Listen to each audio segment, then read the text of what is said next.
Basalt rock dust is a slow release aluminum silicate mineral that's often used as a soil amendment.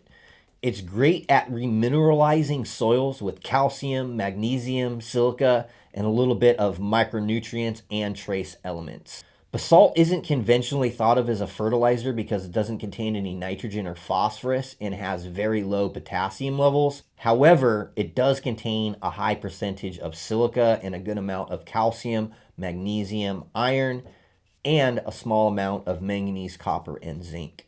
Basalt weather is relatively quick for a silicate rock mineral, but the availability and the release rate from this material is heavily dependent on both biological and environmental weathering and particle size. Basalt will release calcium, magnesium, silica, and trace elements, but it also contains a high percentage of aluminum, so you want to avoid acidic soil conditions that could liberate that aluminum. However, that's not likely to happen simply because basalt also has the ability to slightly raise soil pH with its silica liming effect. It's not effective as an amendment to adjust pH like high calcium ag lime or calcium silica. The nutrient ions in basalt are trapped in a mineral lattice and must be released by that weathering process.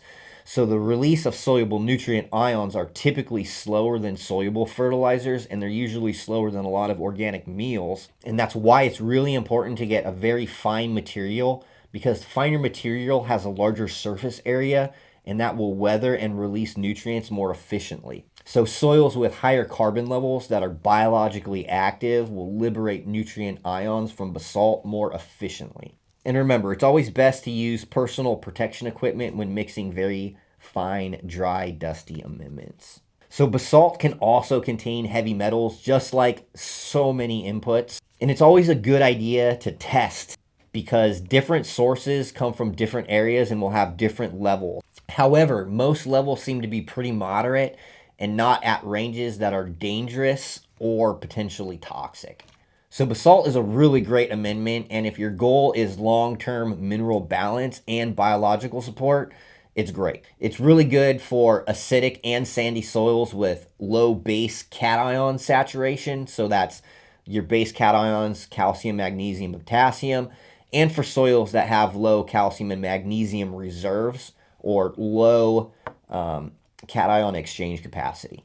It's also a great silica bearing mineral, which will release plant available silica over time. However, there are some things to be aware of. If you're dealing with calcareous soils or high pH soils, you may want to hold off from using basalt rock dust in your program until you have reduced pH levels or until you need better calcium and magnesium reserves. It's also important to only use products that have been tested for heavy metal contamination, especially if you're bringing products to market that are being tested for contaminants.